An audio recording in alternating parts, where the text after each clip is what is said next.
है जब से भारतीय जनता पार्टी आई है तब से वो एक कहावत है कि सैया भय कोतवाल तो अब डर काहे का।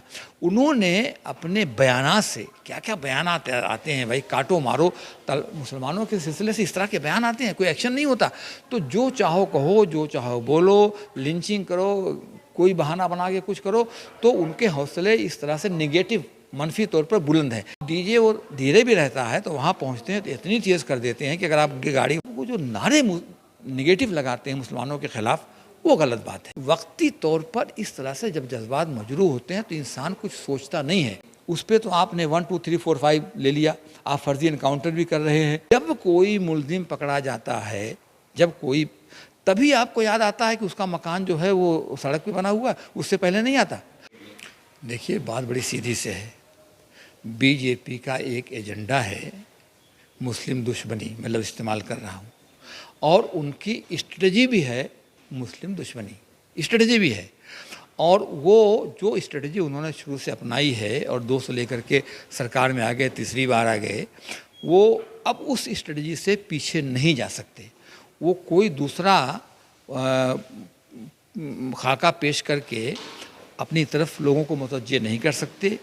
सिर्फ और सिर्फ जो है वो हिंदू पोलराइजेशन की बात करते हैं। मुसलमानों के ख़िलाफ़ काम करना जो है वो उनके लिए एक जैसे मालूम होता है कि फ़र्ज़ ऐन है, तो वो कर रहे हैं। उसी तमाम सिलसिलों कहना था, उसी तमाम सिलसिले की एक कड़ी है जो यहाँ बहराइच में आपको देखने को मिला। देखिए ऐसा है, जुलूस आज से नहीं, मेरे बचपन से निकल रहे हैं।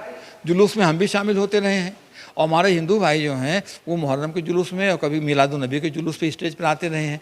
तो ये तो हिंदुस्तान की एक कॉमन तहजीब यहाँ की है, समझा आपने। ये जो उसको हमने गंगा जमनी तहजीब करते हैं उसका एक हिस्सा है। तो ये शुरू से क्या हुआ है, जब से भारतीय जनता पार्टी आई है तब से वो एक कहावत है कि सैया भय कोतवाल तो अब डर काहे का। उन्होंने अपने बयानात से क्या क्या बयानात आते हैं भाई, काटो मारो मुसलमानों के सिलसिले से इस तरह के बयान आते हैं, कोई एक्शन नहीं होता।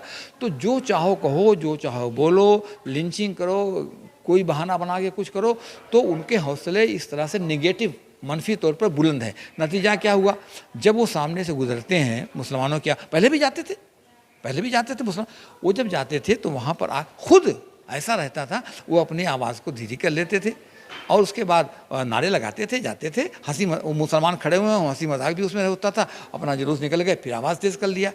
अब डीजे आ गया है, अब डीजे वो धीरे भी रहता है तो वहाँ पहुँचते हैं तो इतनी तेज़ कर देते हैं कि अगर आपकी गाड़ी वहाँ कभी इत्तेफाक हुआ होगा, मेरा तो बहुत हुआ है, तो वो गाड़ियों के दरवाजे हिलते हैं भाई, इतनी तेज़ डीजे। मैं तो ये पकड़ के रखता हूँ भाई कि मतलब दिल ऐसे ऐसे हिलता है।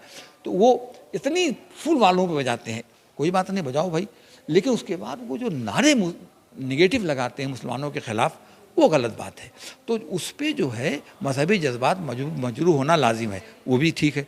अब इतने आप आगे बढ़ गए कि आप जो है ऊपर चढ़ गए और जाने के बाद वो हरा झंडा जो सिम्बलाइज़ करता है मुस्लिम, उसको आप खींच रहे हैं, वो टूट नहीं रहा, निकल नहीं रहा है, तो आप रेलिंग वेलिंग लेकर के आपने खींच दिया, वो डिश एंटीना सब नीचे करा दिया। ऐसे वक्त में अब वो तो सारी बातें कोर्ट में जब केस जाएगा, बातें होंगी, सामने आएगी कैसे हुआ क्या हुआ, लेकिन ये कि मैं मान के चल रहा हूँ कि मर्डर हुआ, तो वक्ती तौर पर इस तरह से जब जज्बात मजरू होते हैं तो इंसान कुछ सोचता नहीं है।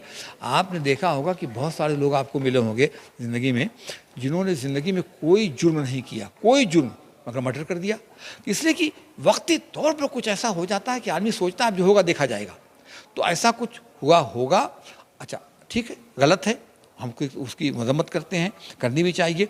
और लेकिन तशवीशनाक बात यह है कि उस पर तो आपने 1 2 3 4 5 ले लिया, आप फर्जी इनकाउंटर भी कर रहे हैं, और आप जो हैं वहाँ आप जा कर के और वहाँ सुप्रीम कोर्ट का इंस्ट्रक्शन है, मगर कुछ नहीं, अब दिखाने के लिए उन्होंने कि हमने नोटिस जारी किया, वो नोटिस लगा दिया है उस पर कि 3 दिन में खाली कर दो। जब कोई मुलजिम पकड़ा जाता है, जब कोई, तभी आपको याद आता है कि उसका मकान जो है वो सड़क पे बना हुआ है, उससे पहले नहीं आता। अब कागज़ वगज़ भरने के लिए कागज़ रजिस्टर उनके हाथ में वो बना लेंगे, समझा आपने। लेकिन आप पूरे बहराइच का लो नोटिस गिराओ, वो 25 क्यों, आप 105 का लगाओ नोटिस ना, गिराओ। एक दूसरी बात ये कि वो तो रिएक्शन था, तो अब इसको रिएक्शन कहते हैं, इसको जो बाद में रद्दमल आए, दुकानें जली, शोरूम जले, तो वो भी रिएक्शन था। अब आपने शोरूम जला दिया, दुकानें जला दिया, मारा पीटा, सब कुछ किया, हज़ारों लोग निकल कर के आए, दिन की रोशनी में सामने हैं, दौड़ रहे हैं, मार रहे हैं, भाग रहे हैं, जला रहे हैं, उसके बावजूद आपको कोई समझ में नहीं आ रहा है। आप कहते हैं कुछ लोगों को गिरफ्तार किया है, कौन लोग हैं, क्या एक्शन हो रहा है, उनके मकान क्यों नहीं गिराए जा रहे हैं, क्या सजा दी, कौन सा जुर्म बनाया, कौन सा जुर्म बनाया, लूटने का, जलाने का, डकैती का, ये सारा जुर्म क्यों नहीं लगाया आपने। तो ये सारी चीज़ें, ये तशवीश का मामला है, समझे आपने। इलेक्शन जो मद्देनजर, बिल्कुल बिल्कुल, वो देखिए, ये तो जो हुआ है, मैं ऐसा मानता हूँ कि ये फसाद बर्पा कराया गया है इस इलेक्शन को पेश नज़र रखते हुए, जो बाई इलेक्शंस हो रहे हैं, क्योंकि इसमें ज़बरदस्त शिकस्त योगी की हुई थी, और योगी को ये बताना है कि नहीं, मेरा जलवा भी बरकरार है और मैं सीटें लेकर आऊँगा तो दिखाऊँगा कि मैं अब भी अपनी जगह पर हूँ। सबसे क्या कहते हैं, नाक़िस चीफ मिनिस्टर जो है ये योगी है।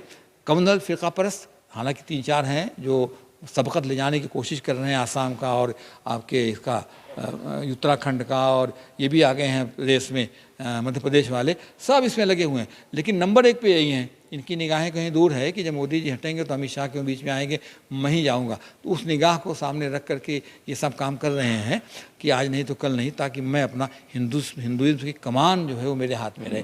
लेकिन मेरा कहना यह है कि हिंदुस्तान एक मल्टीलिंगुअल मल्टी रिलीजियस कंट्री है, सब मज़ाहिब के माने, रेस अलग अलग है। यहाँ पर इनकी काफ़ी फ़िरका परस्ती का जो ये मामला है, ये हमेशा नहीं चल सकता। इस चुनाव में 63 सीटें कम हुई थी, अगली बार 163 कम होगी, 263 कम होगी, ये सरकार में नहीं आएंगे, नंबर 1। और नंबर 2, जब तक उत्तर प्रदेश का चीफ मिनिस्टर मिस्टर योगी हो रहेंगे, तब तक उत्तर प्रदेश में अमन नहीं हो सकता, और फ़िरका परस्ती का नंगा नाच नाचा जाता रहेगा।